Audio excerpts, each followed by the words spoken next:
Praise the lord. మన ప్రభు రక్షకుడైన యేసుక్రీస్తు నామములో మీ అందరికీ మా పరమ యెరూషలేము మినిస్ట్రీస్ ద్వారా హృదయపూర్వకమైన వందనాలు. ప్రతిరోజు దేవుని వాక్యమును చూస్తున్నారని మేము మీ కొరకు ప్రార్థన చేస్తున్నాం. అలాగే మీరు చూడటమే కాదు, ఇతరులకు కూడా వాక్యాన్ని షేర్ చేయండి. దేవుని వాక్యము అంచె దినాలలో మనం ఉన్నాము.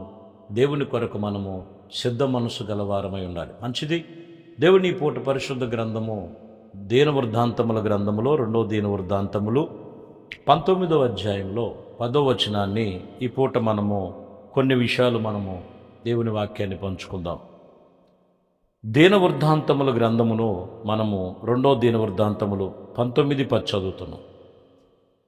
నరహంతకులు గూర్చియు ధర్మశాస్త్రమును గురించియు ధర్మమును గూర్చియు కట్టడాల గురించియు న్యాయ విధులను గురించియు మరి ఆయా పట్టణములో నిల్వ చేసిన మీ సహోదరులకు తెలియచేసిన ఏ సంగతులైనా కానీ మీరు విమర్శించినప్పుడు మీ మీదకి మీ సహోదరుల మీదకి కోపము రగులుకొన్నట్లుగా వారు యెహోవా దృష్టికి ఏ అపరాధములను చేయకుండా వారిని హెచ్చరిక చేయవలెనని మీరు ఇలాగు చేసిన యెడల అపరాధులు కాకుందురు.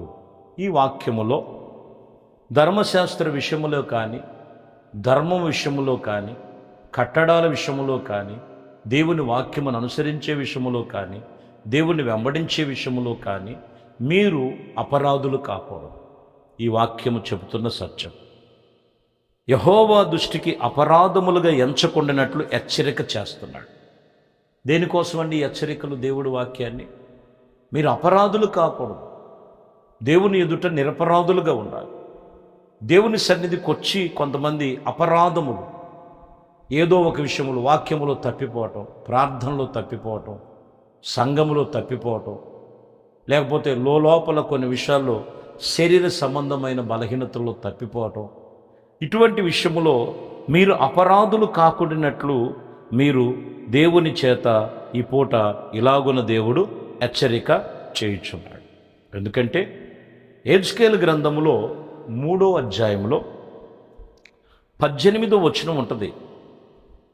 18వ వచనంలో అవశ్యకముగా నీవు మరణమవుదువని నేను దుర్మార్గుని గురించి ఆజ్ఞ ఇయ్యగా నీవు అతనిని హెచ్చరిక చేయక అతడు జీవించినట్లుగా తన దుర్మార్గత ఎంతనో విడిచిపెట్టవలెనని వారిని హెచ్చరిక చేయక ఉండిన యెడల ఆ దుర్మార్గుడు తన చేసిన దోషమును బట్టి మరణమగును. కానీ అతను రక్తము నీకు నిన్ను ఉత్తరవాదిగా ఎంచదు. చూసారా? ఖచ్చితంగా హెచ్చరిక చేయమంటున్నాడు ఇక్కడ.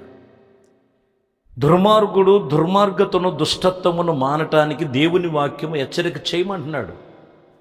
ఈ హెచ్చరిక చేయకపోతే ఏమవుద్దంటే వాడు మరింత ఎక్కువ దుర్మార్గతలో పడిపోతాడు, మరణములోనికి వెళ్ళిపోతాడు. ఆడు లోకములో ఉన్నటువంటి కొన్ని పరిస్థితుల్లో పడిపోయి పాపములో శాపములో మరణమైపోయినప్పుడు వాడికి నీవే ఉత్తరవాదిగా ఉంది. దేవుడు ప్రతి ఒక్కరిని నీ ఒక్కదానికే కాదు, నీ ఒక్కడికే కాదు, నీ కుటుంబానికి నువ్వు చెప్పాలి. ఈరోజు వాక్యం హెచ్చరిక చేస్తుందంటే అపరాధములు చేయకుండా తప్పును తప్పుగా ఖండించాలి. చూడండి, తప్పును తప్పుగా ఖండించేటువంటి లోకంలో లేదు, కానీ వాక్యం ఖచ్చితంగా ఖండిస్తుంది. అపరాధి అన్నవాడు ఇంకా అపరాధములు దుర్మార్గతలోకి వెళ్ళిపోతాడు. వాడిని హెచ్చరిక చేయాలి. వాడిని హెచ్చరిక చేయకపోతే వాడు మరింత దోషి అయిపోయి మరణమైపోతాడు. వాడికి నీవే ఉత్తరవాదిగా ఉంటావని బైబిల్ చెప్తుంది. కాబట్టి ప్రియ సహోదరులారా, వాక్యం చెప్తున్నటువంటి మాటలో చాలా జాగ్రత్తగా గమనించాలి. తప్పును, పాపమును, వ్యసనమును, బలహీనతను, లోపమును ఎటువంటిదైనా కానీ దేవుణ్ణి తెలుసుకున్న తర్వాత మొదటిగా ప్రభు చెప్తున్నారు, దానిని హెచ్చరిక చేయి. లేకపోతే వాడు అపరాధి అవుతాడు అనేది ఇక్కడ సత్యం చెప్తున్న మాట.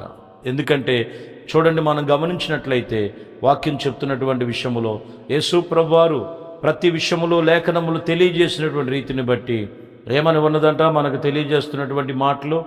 ఇదిగో నేను ఈ లోకములోనికి వచ్చినప్పుడు వాక్యము రాయబడినటువంటి విషయములో పిలాతు కూడా అల్లర్లు చూసి కొన్ని పరిస్థితులు చూసి ఏమని రాయబడి ఉన్నది మనం చూసినట్లయితే, ఈ అపరాధి విషయములో ఈ నిరపరాధి విషయములో నేను దోషిని కాకుండా, నాలో ఏ అపరాధములు రాకోకుండా ఉండటానికి అతను బేసిన్తో నీళ్లు తెప్పించుకొని చేతులు కడుక్కున్నట్లుగా దేవుని వాక్యము రాయబడి ఉన్నది. కాబట్టి ప్రియమైన సహోదరులారా, వాక్యం చెప్తున్నటువంటి మాట ఇదిగో, ఈరోజు హెచ్చరిక చేసేది, నీవు అపరాధి కాకూడదు, దేవుని యందు నిరపరాధి అయి ఉండాలి. పరిశుద్ధ గ్రంథములో మరి అపోస్తుల కార్యములు 27వ అధ్యాయములో 10వ వచనాన్ని చదువుతాం. 10వ వచనములో, అప్పుడు పౌలు, అయ్యలారా, ఈ ప్రయాణము వలన ఇదిగో వాడకు మాత్రమే కాక మన ప్రాణములకు కూడా హాని కలిగేటువంటి బహు నష్టము కలగటకు నాకు తోచుచున్నదని చెప్పి వారిని హెచ్చరిక చేసి. చూసారా, వీళ్ళు ఈ ఒడ్డున ఉన్నప్పుడుగానే చెప్పాడు దైవజనుడు పౌలు, అయ్యలారా, నాకెందుకో ఈ ప్రయాణం వలన నాకు హాని కలుగుద్దని, నష్టం కలుగుద్దని నేను అనుకుంటున్నా. మన వస్తువులకే కాదు, మన ప్రాణానికి కూడా నష్టము కలిగేటువంటి అవకాశాలు ఉన్నాయి బాబు అని చెప్పినప్పుడు వాక్యం చెప్తున్న మాట 11లో చదివితే ఏమని ఉంది ఇక్కడ? 27:11లో, అయినను శతాధిపతి పౌలు చెప్పినది నమ్మక, నాయకుడు చెప్పినటువంటి వాడ యజమానుడు చెప్పిన మాటలే నమ్మాడు. చూసారా, ఈరోజు దేవుడు చెప్పే మాటలు వినరు. ప్రాణానికి నష్టం కలుగుద్ది, ఆస్తికి నష్టం కలుగుద్ది, వాడు బ్రద్దలైపోయే పరిస్థితులు ఉన్నాయి అని ముందుగానే హెచ్చరిక చేశాడు. ముందుగానే దేవుడు హెచ్చరిక చేస్తాడండి. కానీ దైవజనుడు మాట వినలేదు, ఎంత మాత్రం నమ్మలేదు. చూసారా, మీరు అదే వాక్యములో మీరు గమనించండి. 27-21లోకి వచ్చేలకే, వారు బహుకాలము భోజనము లేక ఉన్నందున పౌలు వారి మధ్య నిలిచి, అయ్యలారా, మీరు నా మాట వినక కేతు నుండి బయలుదేరకయు ఉండవలసి ఉన్నది, అప్పుడు హాని నష్టము కలగకపోవును. చూసారా, ఇప్పుడు నష్టం జరిగిపోయింది, కష్టాల్లో పడిపోయారు, బహుకాలం నుంచి భోజనం లేదంట, ఒక దీవిలో వీళ్ళు అనాథలుగా మిగిలిపోయినట్లుగా రాయబడు. చాలామంది జీవితంలో దేవుడు హెచ్చరిక చేసేది అందుకే, నీ జీవితంలో కొన్ని నష్టాలు జరగకోకుండా ఉండటానికి, నీ ఆత్మీయ జీవితంలో కొన్ని నష్టాలు కష్టాలు జరగకోకుండా ఉండటానికి, నీకున్నటువంటి కొన్ని పరిస్థితుల మధ్యలో ఏ నష్టములు కష్టములు రాకోకుండా ఉండటానికి దేవుడు వాక్యం చెప్తున్నటువంటి విషయంలో, ప్రియమైన దేవుని బిడ్డలారా, ఇదిగో వారు ప్రతి ఒక్క విషయంలో దేవుడు హెచ్చరిక చేస్తాడు. కాబట్టి ఈరోజు వాక్యం చెప్తున్న మాట, యేసు ప్రభువారు గొప్ప దేవుడు ఆయన. ఈరోజు దేవుడు ఎందుకు హెచ్చరిక చేస్తున్నాడంటే, నువ్వు అపరాధములుగా ఎంచొద్దు, అపరాధిగా నువ్వు ఎంచకూడదు, నిరపరాధిగా ఉండాలి. రెండోది మనం చూసినట్లయితే, హెచ్చరిక చేసినప్పుడు వినకపోతే ఏం జరుగుద్దంటే వాడ బ్రద్దలైపోయింది, చాలా నష్టములు జరిగినాయి. చాలామంది కుటుంబాల్లో నష్టాలకు గల కారణం ఏంటో తెలుసండి. చాలామంది అనుకుంటారు రక్షణ పొందుకున్నాం, మేము దేవుని దగ్గరికి వెళ్తున్నాం అనుకుంటారు. వాళ్ళలో కొన్ని హెచ్చరికలు దేవుడి వాక్యానికి లోబడకపోవటం, దేవుడి వాక్యానుసారంగా నడవకపోవటం, దేవుడు చెప్పినటువంటి క్రమాన్ని పాటించకపోవటం, దేవుడు చెప్పినటువంటి సూచనలు వాళ్ళు ఆచరించకపోవటం, ఇవన్నీ కూడా హెచ్చరికలు, నష్టములు. బాప్టిజం తీసుకొని ఎందుకు ఈ బాధలు, ఎందుకు ఈ శ్రమలు, కొన్ని పరిస్థితులు చూస్తే దేవుడు వాక్యముతో హెచ్చరిక చేస్తాడు. కానీ మనుషుడు మనసులో ఉన్నది చూశారండి, అతను మనసులో అనుకున్నదే చేద్దాం అనుకుంటాడు. అందుకని పలుమార్లు నష్టపోతుంటారు. ఈరోజు నువ్వు నష్టాల్లో ఉన్నావా, కష్టాల్లో ఉన్నావా, వాడు బ్రద్దలైపోయినట్లుగా నీ కుటుంబ సమస్యలను చూసి సతమతం అవుతున్నావా? ప్రభు సన్నిధిలో చెప్తున్నటువంటి మాట, దేవుడి హెచ్చరికకు లోబడు, ప్రార్థన చేయి, దేవుడు చెప్పిన మార్గములు నడు. నీలో నీ కుటుంబములో ఏ అపరాధము లేకుండా, ఏ దుర్మార్గత ఏలుబడి చేయకుండా, ఏ శాపము ఏలుబడి చేయకుండా ఖచ్చితంగా నీవు దేవునితో నిబంధన చేసుకో. ఈ హెచ్చరికలో నువ్వు దేవునితో తీర్మానం చేయి. దేవుడు నిన్ను అన్ని విషయములో అదరికి చేర్చగలిగిన వాడు, నీకు కావలసిన ప్రతి ఒక్కటి కూడా ఆయన ఆశీర్వాదముగా మార్చగలిగిన వాడు. ఎప్పుడనంటే ఆయన హెచ్చరికలకు నువ్వు లోబడి ఆయన మాటల ప్రకారంగా నువ్వు నడుచుకున్నప్పుడు, అట్టి విషయంలో దేవుడు నీ కుటుంబానికి మేలు, ఆశ్చర్యమైన కార్యాలు, ఆయన కార్యములు ఎప్పుడు జరుగుతున్నాయి అంటే ఆయన హెచ్చరికల ద్వారానే నువ్వు పొందుకోవాలి. అట్టి కృప మీ అందరికీ కలుగు చేయనుగాక. ప్రార్థన.